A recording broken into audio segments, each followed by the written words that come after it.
Iran மேல Israel யாருமே எதிர்பார்க்காத ஒரு அச்சுறுத்தலாக அதிரடி தாக்குதல்ங்கிறத நடத்துச்சு. குறிப்பா எதை குறி வச்சு இந்த தாக்குதல் நடந்ததுன்னு சொன்னா, ஈரான்ல இருக்கக்கூடிய அணு செறிவூட்டுகிற அணுசக்தி உற்பத்தி செய்கிற அந்த மாதிரியான இடங்கள் இந்த 2 சைட்லையும் தான் அவங்களுடைய தாக்குதல்ங்கிறது நடந்தது. ஆனா போர்டோ மேல எந்த தாக்குதலும் இஸ்ரேலால நடத்த முடியல. வான்வழி வரக்கூடிய தாக்குதல்களிலிருந்து பாதுகாப்பதற்கான ஒரு சிஸ்டம், ஏர் டிஃபென்ஸ் சிஸ்டம் அப்படிங்கிறது இஸ்ரேல் ரொம்ப பெருமை அடித்து எங்ககிட்ட தான் பிரமாதமா இருக்கு. அயன் டோம் அப்படின்னு சொல்லுவாங்க அந்த சிஸ்டத்துக்கு. அதெல்லாம் எங்ககிட்ட தான் இருக்கு அப்படின்னு சொன்னாங்க. ஆனா அதையும் தகர்த்து ஈரானோட தாக்குதல் இஸ்ரேல் மேல நடந்திருக்கு. ராணுவ ரீதியாக இஸ்ரேலை யாரும் எதுவும் பண்ண முடியாது, இஸ்ரேலிடம் மிக உயர்ந்த ராணுவ பலம் இருக்கிறது என்கிற அந்த மாயை ஈரானுடைய தாக்குதலால நொறுக்கப்பட்டது. ஆதாரம் இல்லாமல் பொய்யான குற்றச்சாட்டுகளை வைத்து அந்த அடிப்படையில முதலில் இவர்கள் தாக்குவது அப்படிங்கிற அந்த சிஸ்டம் ஏற்கனவே அமெரிக்கா செய்தது, இப்ப இஸ்ரேல் செய்து கொண்டிருக்கிறது. தாங்கள் செய்வதை மூடி மறைப்பதற்காக இன்னொரு நாட்டின் மீது பழி சுமத்தி அவங்க அந்த நியூக்ளியர் ஆயுதங்களால எங்களை அச்சுறுத்துவாங்க, எனவே முன்னேற்பாடாக ப்ரீஎம்டிவ் ஸ்ட்ரைக் நாங்க பண்றோம் என்று இஸ்ரேலும் அதற்கு பின்னால் அமெரிக்காவும் அதன் கூட்டாளிகளும் சொல்லிக் கொண்டு இருக்கிறார்கள். சில நாடுகள் சொல்லியாகணுமே அப்படின்னு சரியில்லைங்கிறாங்க, சில நாடுகள் ஜெனுவினாவே இது தப்புங்கிறாங்க. இப்ப இந்த நாடுகள் மத்தியில இந்தியா எங்க இருக்கு? ஒரு சாரி ஃபிகர் அப்படிம்பாங்க, கிட்டத்தட்ட அந்த மாதிரியான நிலைமையில தான் இந்தியாவினுடைய பிரதமர் நரேந்திர மோடி இந்த விஷயத்துல இருக்காரு. அனைவருக்கும் வணக்கம். பீப்புள்ஸ் டெமோக்ரஸி ஜூன் 23, 29 வாரத்துக்கான தலையங்கம். தலையங்கத்தினுடைய தலைப்பே விதர் வெஸ்டேஷியா, மேற்காசியா வாடி உதிர்ந்து விடுமா அப்படிங்கிற ஒரு கேள்விதான் தலையங்கத்தினுடைய தலைப்பாக இருக்கு. கடந்த 2 வாரங்களாக நடந்து கொண்டு இருக்கக்கூடிய டெவலப்மெண்ட்ஸ் பார்த்தீங்கன்னா, ஒன்று அதிரடியாக ட்ரமாட்டிக்னு நம்ம சொல்லணும்.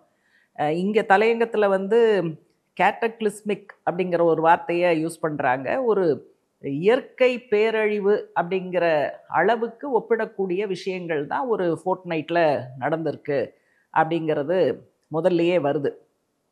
இது எப்படி தொடங்குச்சுன்னு சொன்னால், ஈரான் மேலே இஸ்ரேல் ஒரு யாருமே எதிர்பார்க்காத ஒரு அச்சுறுத்தலாக அதிரடி தாக்குதல்ங்கிறத நடத்துச்சு. குறிப்பாக எதை குறி வச்சு இந்த தாக்குதல் நடந்ததுன்னு சொன்னால், ஈரானில் இருக்கக்கூடிய அணு செறிவூட்டுகிற அதே போல அணுசக்தி உற்பத்தி செய்கிற அந்த மாதிரியான இடங்கள். ஒன்று நட்டான்ஸ், இன்னொன்று இஸ்ஃபஹான். இந்த 2 சைட்லையும் தான் அவங்களுடைய தாக்குதல்ங்கிறது நடந்தது.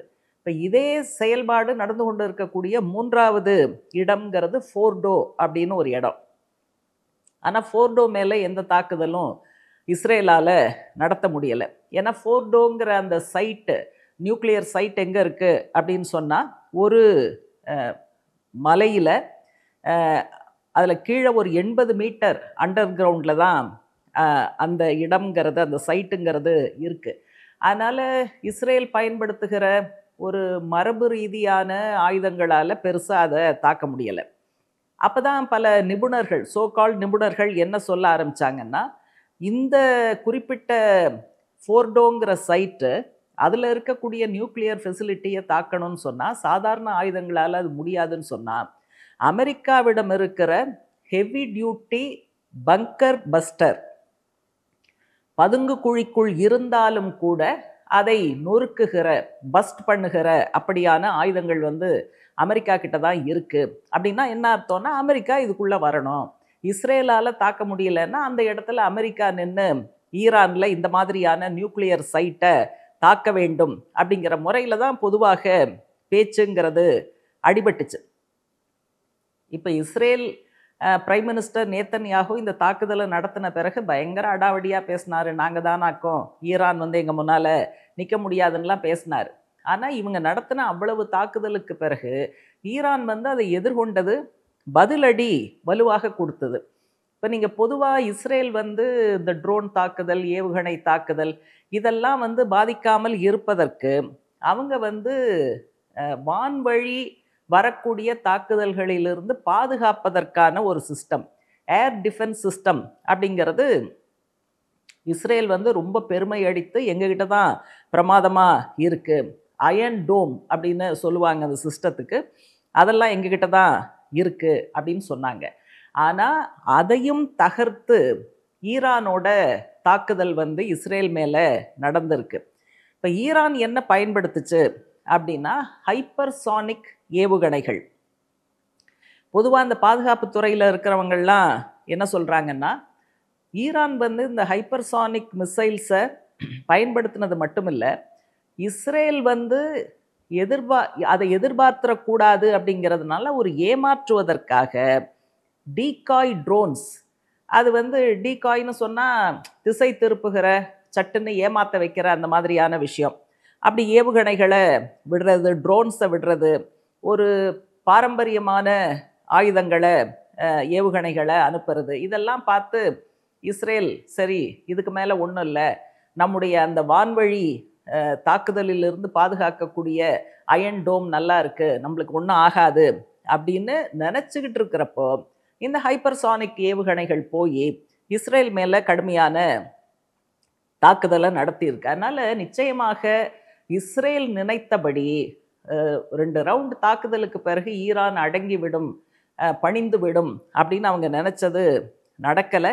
ஒரு மிக சாதுரியமாக எதிர்த்தரப்பில் ஈரான் அந்த தாக்குதலை இவங்க மேலே நடத்தியிருக்கு அப்படிங்கிறத இந்த நேரத்தில் பார்க்க வேண்டியிருக்கு.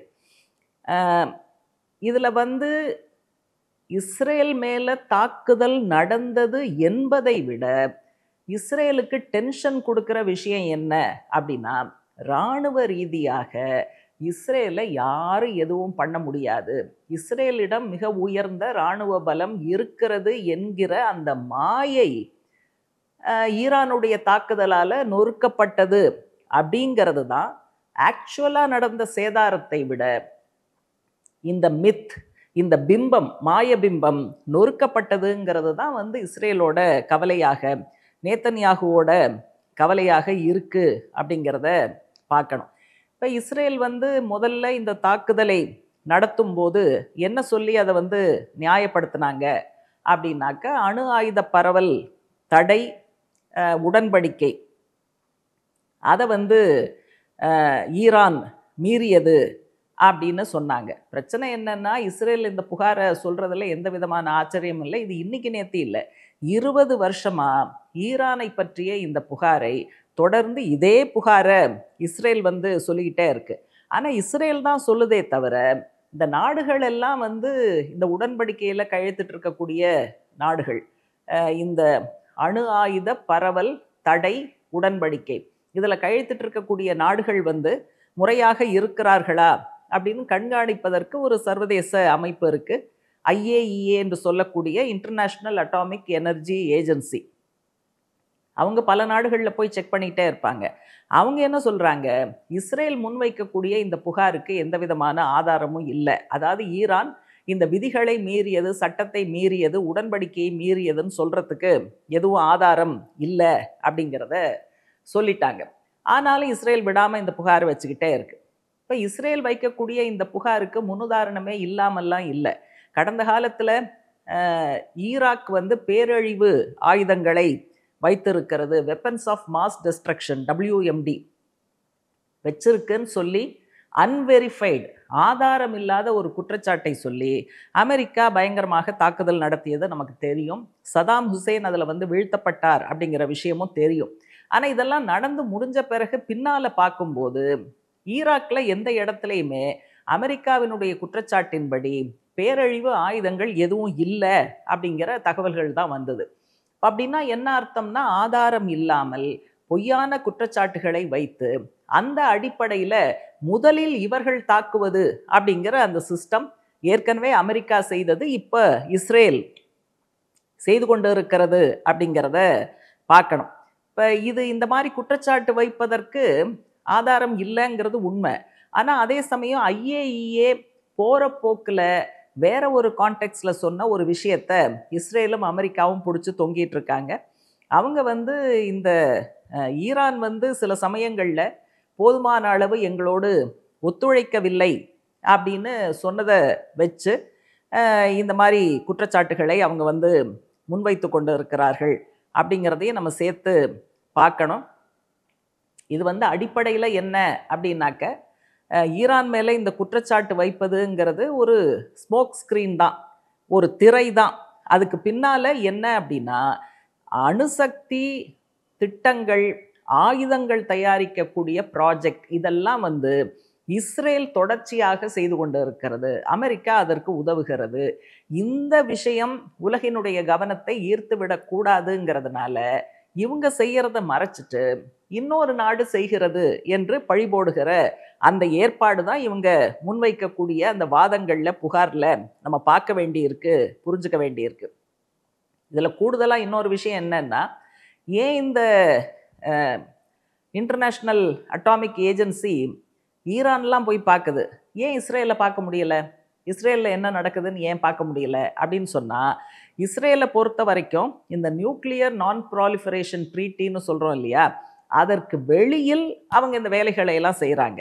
இந்த நியூக்ளியர் நான் ப்ராலிஃபரேஷன் ட்ரீட்டியில் கையெழுத்து போட்டிருக்கக்கூடிய நாடுகளை தான் இந்த அட்டாமிக் ஏஜென்சி போய் பார்ப்பாங்க, செக் பண்ணுவாங்க. அதற்கு வெளியே மறைமுகமாக இஸ்ரேல் செய்வதால் இவங்க போய் அதை செக் பண்ணுறதுக்கும் வழி இல்லாமல் இருக்கு அப்படிங்கிறது தான்.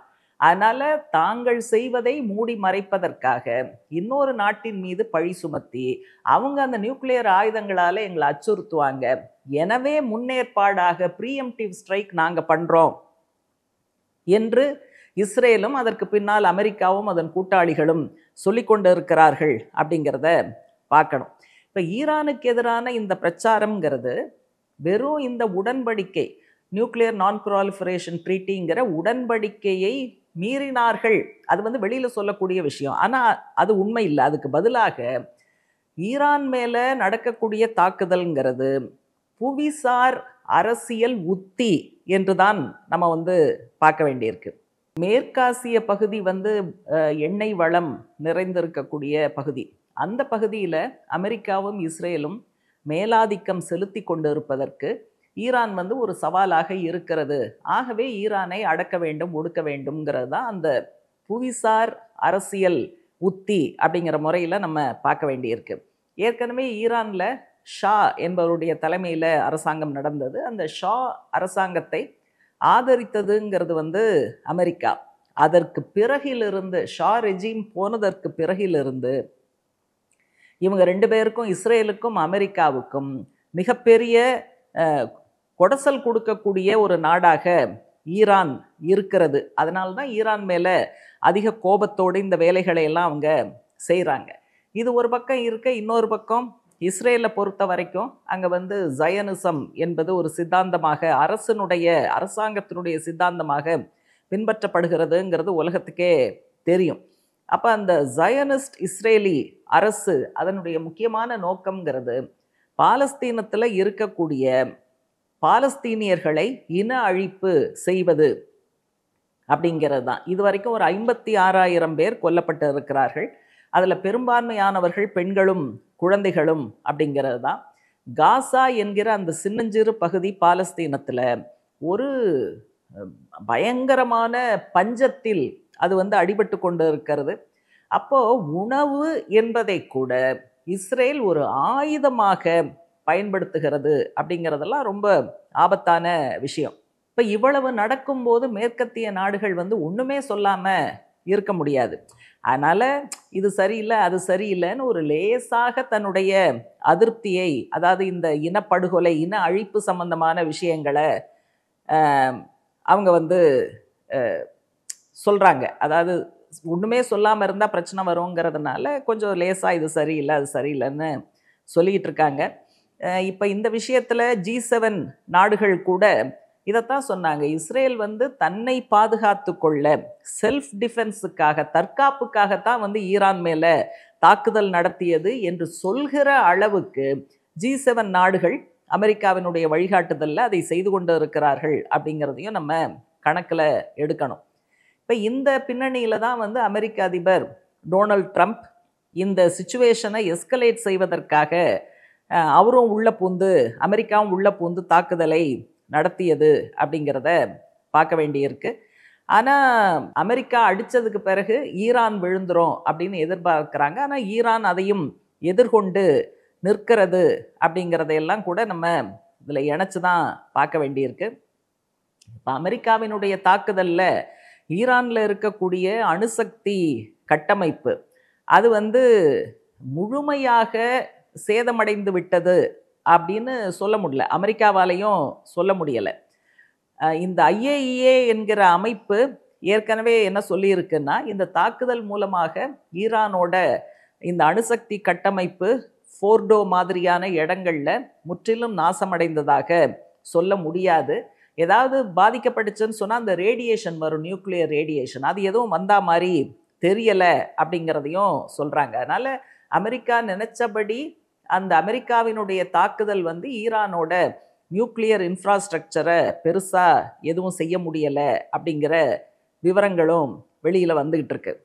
அடுத்து வந்து இந்த இஸ்ரேலோட இப்படிப்பட்ட தாக்குதல் அமெரிக்காவும் அதில் இணைஞ்சதற்கு எதிராக சர்வதேச நாடுகள் மத்தியில், உலக நாடுகள் மத்தியில் கொஞ்சம் ஒப்பீனியன் ஓரளவுக்கு ஸ்ட்ராங்காக வந்துகிட்டு இருக்கு.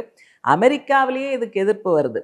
ராய்ட்டர்ஸ் பண்ண ஒரு சர்வேல அமெரிக்காவுக்கு உள்ளேயே மக்கள் வந்து இந்த மாதிரியான போர் சரியில்லை அப்படிங்கிறத சொல்றாங்கங்கிற தகவல்லாம் வந்துகிட்டு இருக்கு. இப்போ வந்து சீஸ்ஃபயருங்கிறது அறிவிக்கப்பட்டிருக்கு. ஒரு பக்கம் அறிவிச்சாலும் கூட இன்னொரு பக்கம் வந்து 2 நாடுகளுமே அதை அங்கங்க கொஞ்சம் மீறுகிறார்கள். அட்டாக்கும் நடக்குது, கவுண்டர் அட்டாக்கும் நடக்குது அப்படிங்கிற விவரங்களும் வெளியில வந்துகிட்டு இருக்கு. இப்ப இஸ்ரேலை பொறுத்த வரைக்கும் அவங்களுடைய இராணுவ பலத்தை வைத்து வரலாற்று ரீதியாக இப்படி வந்து சில நாடுகள் மேல அட்டாக் பண்ணிக்கிட்டே தான் இருந்தாங்க. தங்களுடைய ஆக்கிரமிப்பு நடவடிக்கைகளை தொடர்ந்து நடத்திக்கிட்டே இருந்தாங்க. காசால ஹமாஸ், அதே போல லெபனான்ல ஹெஸ்புல்லா, யெமன்ல வந்து ஹவுத்தீஸ், அப்புறம் ஈரான் மேல. அப்ப இதையெல்லாம் அவங்க செய்து கொண்டே இருந்தார்கள். அதனுடைய தொடர்ச்சியாகத்தான் இப்ப நடக்கிறத பார்க்கணும். அதனால தான் சீஸ்ஃபயர் அறிவிச்ச பிறகும் கூட கவலைப்படாம முதல்ல அதை மீறியது வந்து இஸ்ரேல் தான் அப்படிங்கிற விவரங்கள்லாம் இந்த தலையங்கத்தில் இப்படி ஏராளமான விஷயங்கள்ங்கிறது இருக்கு. அதனால இந்த பிரதேசம்ங்கிறது இன்னும் பதட்டத்துக்கு ஆளாகித்தான் நிற்கிறதுங்கிறது ரொம்ப ஆபத்தான விஷயம். இப்போ இவ்வளோ நடந்துகிட்டு இருக்கு. சில நாடுகள் வந்து சொல்லியாகணுமே அப்படின்னு சரியில்லைங்கிறாங்க. சில நாடுகள் ஜெனுவினாவே இது வந்து தப்புங்கிறாங்க. இப்போ இந்த நாடுகள் மத்தியில் இந்தியா எங்கே இருக்கு அப்படிங்கிறது மிக முக்கியமான கேள்வி. ஒரு சாரி ஃபிகர் அப்படிம்பாங்க. கிட்டத்தட்ட அந்த மாதிரியான நிலைமையில தான் இந்தியாவினுடைய பிரதமர் நரேந்திர மோடி இந்த விஷயத்துல இருக்காரு. இந்த ஒட்டுமொத்த மோதல் விவகாரத்துல இந்தியா எங்க நிக்குது, யாரை சப்போர்ட் பண்ணுது அப்படிங்கிறது தெளிவாக வெளிவரல. இஸ்ரேல் நடத்துகிற, காசாவில் நடத்துகிற இனப்படுகொலையை தெளிவாக, வலிமையாக இதுவரைக்கும் இந்தியா பெருசா கண்டிக்கவில்லை, ஆட்சேபிக்கவில்லை. அதே போல அமெரிக்காவும் இஸ்ரேலும் சேர்ந்து நடத்துகிற இந்த வெளிப்படையான ஐநா விதிகள், சட்டங்கள் மீறுவதையும், வயலேஷன் என்பதையும் இந்தியா வந்து பெரிய அளவில் கண்டிக்கல அப்படிங்கிற இந்த 2 விஷயமும் கவலைக்குரியதாக இருக்கு. ஆனால் இந்தியாவினுடைய இந்த மாதிரியான விஷயங்கள்ல பாரம்பரியம் என்ன அப்படின்னா, ஒரு காலத்தில் அணிசேரா இயக்கத்தில் இந்தியாவுக்கு ஒரு லீடிங் குரல் என்பது இருந்தது. அதே போல காலனி ஆதிக்கம், ஏகாதிபத்தியம் இவற்றை எதிர்த்த பெருமைமிகு வரலாறு என்பது இந்தியாவுக்கு இருந்தது. ஐநா சபையினுடைய சாசனம், யுஎன் சார்ட்டர், அதில் இருக்கக்கூடிய விஷயங்களை அனைத்து நாடுகளும் கண்டிப்பாக கடைபிடிக்க வேண்டும் என்று குரல் கொடுத்த பெருமைங்கிறது இந்தியாவுக்கு இருந்தது. இதெல்லாம் இந்தியாவினுடைய பாரம்பரியமான வரலாறு. ஆனால் இன்னைக்கு மோடியினுடைய ஆட்சியில இந்த மாதிரி உலக அளவில் அநீதிகள் நடக்கும்போது, அராஜகங்கள் நடக்கும்போது கம்ப்ளீட் சைலன்ஸ், வாயை மூடிக்கொள்வது, மௌனம் சாதிப்பது, அதன் மூலமாக தவறிழைப்பவர்களை ஆதரிக்கக்கூடிய இடத்திற்கு போவது அப்படிங்கிறதா நடந்துகிட்டு இருக்கு. அதனால ஈரான் மேல நடந்த இந்த படுமோசமான தாக்குதலுக்கு பிறகு மோடி என்ன செஞ்சாருன்னா, ஒரே ஒரு விஷயம் செஞ்சாரு. ஈரானோட அதிபரை அழைத்தார். ஈரான் தான் அடிபட்டிருக்கு. ஈரானோட அதிபரை வந்து அழைத்து, நீங்க வந்து இந்த மோதலை அடுத்த கட்டத்திற்கு கொண்டு போய் விடாதீர்கள் என்று அவருக்கு ஆலோசனை சொன்ன அந்த ஒரு விஷயத்தை தான் இந்த தாக்குதல் நடக்கக்கூடிய காலகட்டத்தில் நம்முடைய பிரதமர் மோடி செய்திருக்கிறார் அப்படிங்கிறது உண்மையிலேயே ஆழமாக விமர்சனம் செய்ய வேண்டிய ஒரு விஷயம். அதனால் இந்த சூழலில் இன்னும் எங்கே போகும், எப்படி போகும் டெவலப்மெண்ட்ஸுங்கிறத நம்ம பார்க்கணும். இப்போ நமக்கு முன்னால் இருக்கக்கூடிய கடமை என்ன அப்படின்னா, இந்திய மக்களை அணிதிரட்ட வேண்டும். எதற்காக? நம்முடைய விழுமியங்கள், அதாவது அமைதி, சமாதானம், ஜனநாயகம், ஒற்றுமை, இந்த மாதிரியான விழுமியங்களுக்காக மக்களை திரட்ட வேண்டிய அவசியம்ங்கிறது இருக்குது. என்னமோ யுத்தம் நடந்தாதான் பெருமை, அதுதான் என்னுடைய சக்தியை வெளிக்காட்டும் அப்படின்னு இந்தியா உள்பட பல இடங்கள்ல போர் போர் போர் என்று சொல்லுகிறவர்கள், நம்ம ஆதிக்கம் செலுத்தினாதான் நம்முடைய பலம் தெரியும் என்று சொல்லுபவர்கள், இவங்களுக்கு மத்தியில அமைதியும் சமாதானமும் தான் இன்றைக்கு உலக அளவில் வேணும், இந்தியாவிலையும் வேணும் என்று சொல்லுகிற அந்த நோக்கத்தோடு மக்களை திரட்டுகிற கடமை நமக்கு இருக்கிறது. இந்தியாவில் எப்படி இந்திய அரசமைப்பு சட்டத்தை பயன்படுத்தி ஜனநாயகம், மதச்சார்பின்மையை பாதுகாப்பதற்கு நாம் முயற்சிக்கிறோமோ, அதே போல ஐநா சபையினுடைய சாசனம், UN சார்ட்டர், அதை நாம் பயன்படுத்தி உலக அளவில் அமைதியும் ஒற்றுமையும் நிலவ வேண்டும் என்பதற்காகவும் குரல் கொடுக்க வேண்டும் என்கிற முறையில் மேற்காசிய பகுதியில் நடந்து கொண்டு இருக்கக்கூடிய இந்த போர், இதற்கு முதன்மையான காரணம் யார், இந்தியா எந்த இடத்துல இருக்கு, நாம செய்ய வேண்டிய கடமை என்ன என்கிற எல்லா அம்சங்களையும் தொகுத்து இந்த தலையங்கம் சாராம்சமாக நமக்கு முன்னால் வைக்கிறது.